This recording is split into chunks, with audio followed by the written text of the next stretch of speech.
good? Matt Clark here at the new Matt Clark. How are each and every one of you doing on this amazing Tuesday? I'm doing great. My girl's doing great. My family's doing great.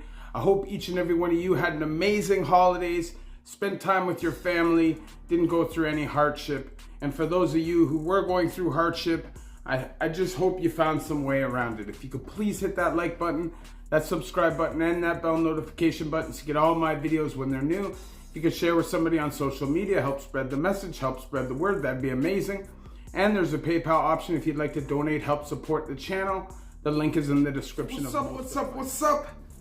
Today I'm going to talk about an important topic, and that is what happens if you get caught bringing illegal contraband into a jail or a prison. And I'm going to share a story of what happened when I got caught with just a tiny little bit of drugs when I was in Fembrook institution. And it's not a lot. It was literally some weed. It's all it was. And, I got punished for it. But there's a long story behind it. So anyways, when you try to bring contraband into a federal institution or a provincial institution, that's what we all do. As soon as we get in there, that's what's running through our mind. How can I get chronic? How can I get cigarettes? How can I get whatever I want so I can live comfortably? How can I figure out a way to kind of beat the system? And that's what you do as a criminal, right? Like the last time I was in, I wasn't on that tip, but all my prior bits before that, that's what it was about. I was a criminal. They were the system, and constantly I was going to figure out ways to beat them. That's just what I did, and that's what most convicts did. But the system has changed a lot. So when I first started doing time, adult time, there was way less security. There was Mimico Correctional Center where guys went out into the street every day and worked. In the federal system at that time, there was way less security, way less cameras, way less metal detectors. And in the provincial system at that time, there were no body scanners, which there are in most provincial institutions in Ontario now. And if you don't know what a body scanner is, you walk through something and it can tell if you have anything that's not organic in your body.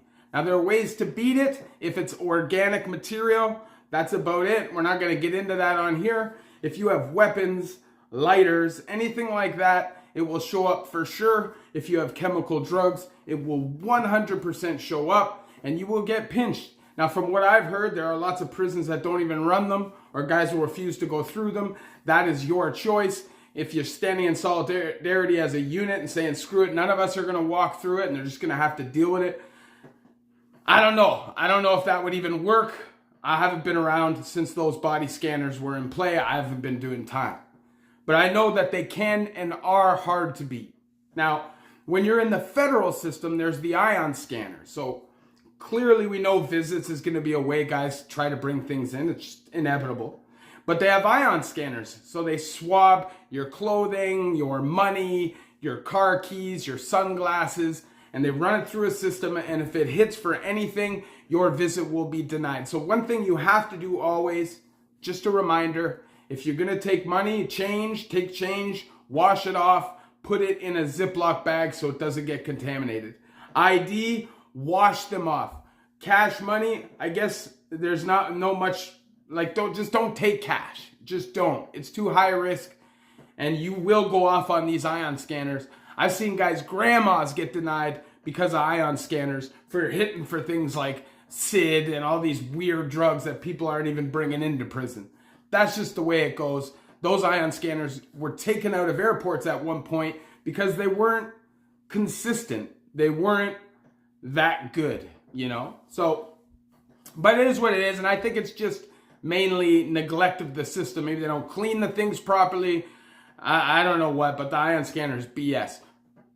You have to be extra careful. So, but what happens when you do get caught? That is the biggest question. Now, if you're in the provincial system, you're going to most likely, if they suspect that you have drugs when you're coming in, they're going to put you in what is a dry cell. A dry cell is a segregation cell with a camera in it. They're going to shut off all running water. They're going to shut off toilets, and you're going to stay in there for as long as it takes until they believe that you have no narcotics or weapons or whatever the reason is you're down there in your system. And believe me, man, they're harsh. They will stay for days. There's guys a week, 6 days, 7 days, 8 days, 9 days. There's guys that are down there that long. They don't even have nothing. The system is just convinced they do. So they're extra unreasonable to make sure that you don't. And it's just the way it is. And then there's been guys, I've known guys that have beaten the dry cell. That doesn't mean they got out of there with what they came in with. That just means that they got rid of it when they were down there by eating it, getting rid of it. You can't flush it, but if you take it out at night underneath your little sheet and eat a little bit of it every night, it was possible back then. I don't think it's possible now. When you're in Joyceville, if you go through a dry cell now, you basically go into a cell, the cell's empty, you have one mattress, one sheet, and there is a camera on you.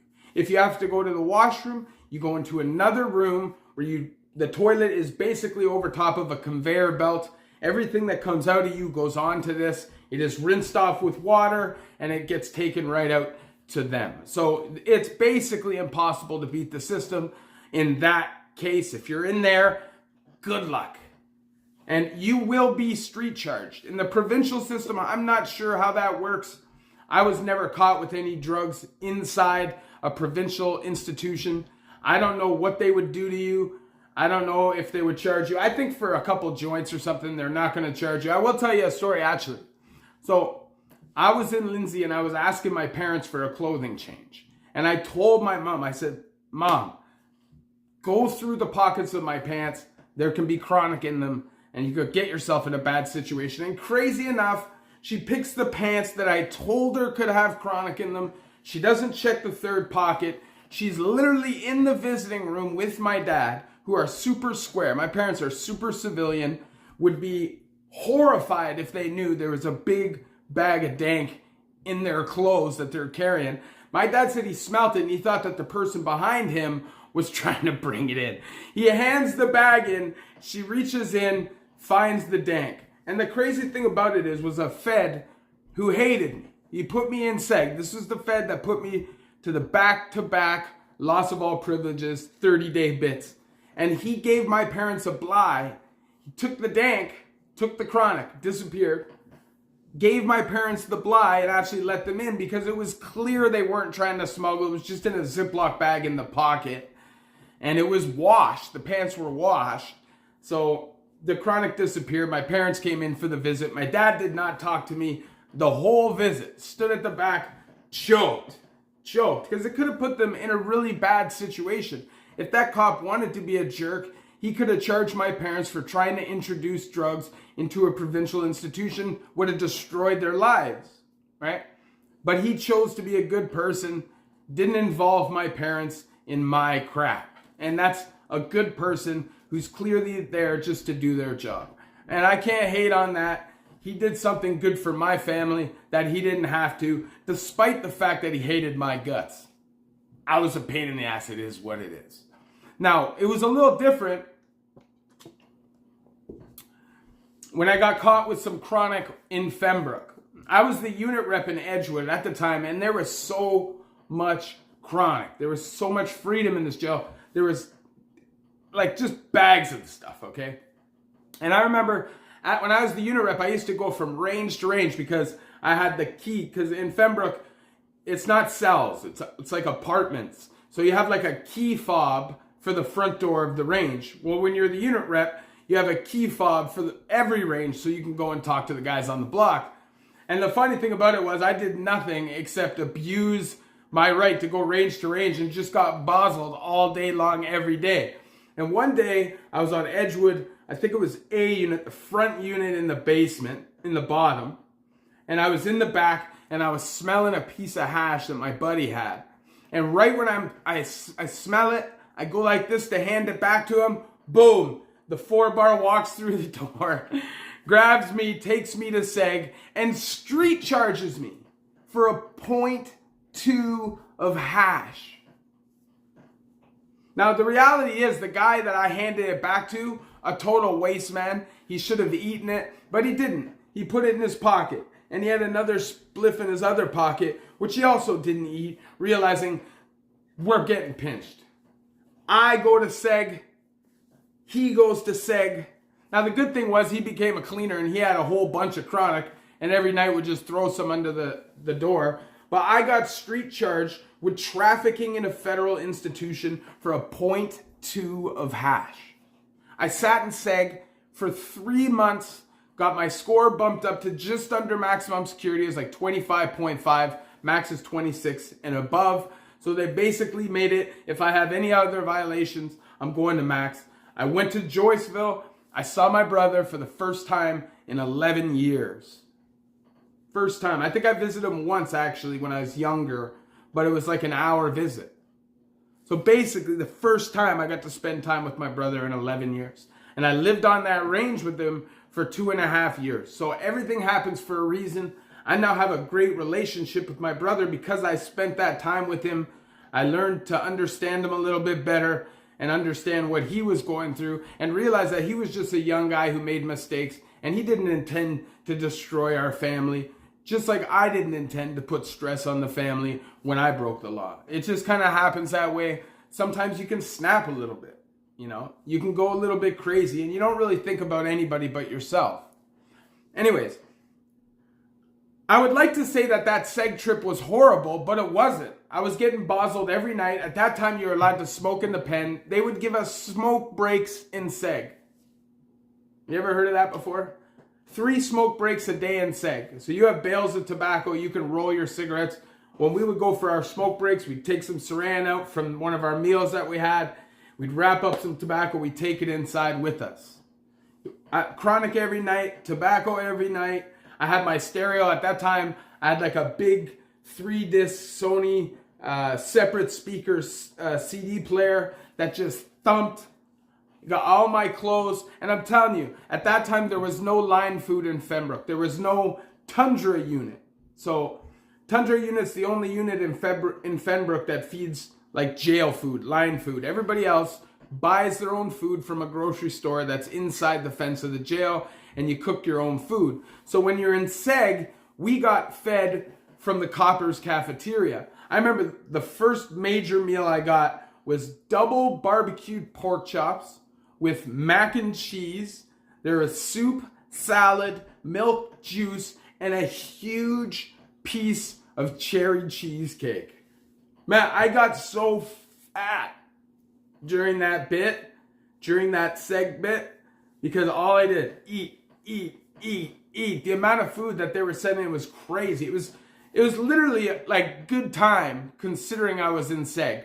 Now I ended up getting street charged. Like I told you, I had to go to Bracebridge Court, which is like in portables. It's literally in portables out in the middle of nowhere. And the judge was talking to me like I was a nuisance to society for having a joint in a federal institution and sentenced me to 90 days consecutive. 90 days consecutive. So when I started that bid, it was 2 years, 3 months. I went on the run as soon as they gave me APR. I got 3 years consecutive added on to that. I got another 3 months consecutive added on for this weed charge. And there was a little, I can't remember exactly how it went, but I turned a 27-month sentence into a 5-year, 9-month, and 1-day sentence. Doing stupid stuff like that. It's hard to stay out of the BS, the politics, and the subculture when you're locked up. It just is. You're bored every day of your life. You need some excitement. And if you can get bozzled, if you can smoke some chronic, if you can do some whatever, that's what you're going to do. Listen, when I was at Fembrook, there was so much stuff. I remember one night my buddy pulled out a Ziploc bag of ecstasy pills, man.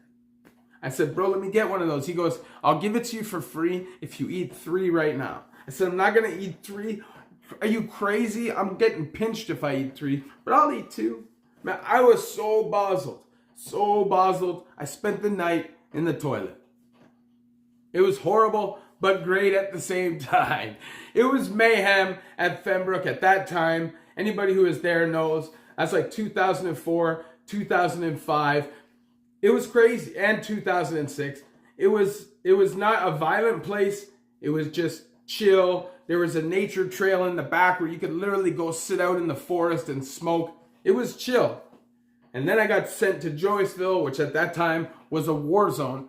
And it taught me a lot, man. It taught me a lot about doing time, and that I didn't want to do time anymore, you know. I ended up doing 7 years total in Joyceville, which is crazy. Just crazy. Man. Anyways, obviously I share my stories with you guys so you guys don't have to go through these things yourselves. If I could snap my finger, nobody has to go back to prison. Nobody has to deal with mental health or addiction. That's what I do, but that's not a reality, especially in 2021. The reality is people's ribs are touching. People are hungry.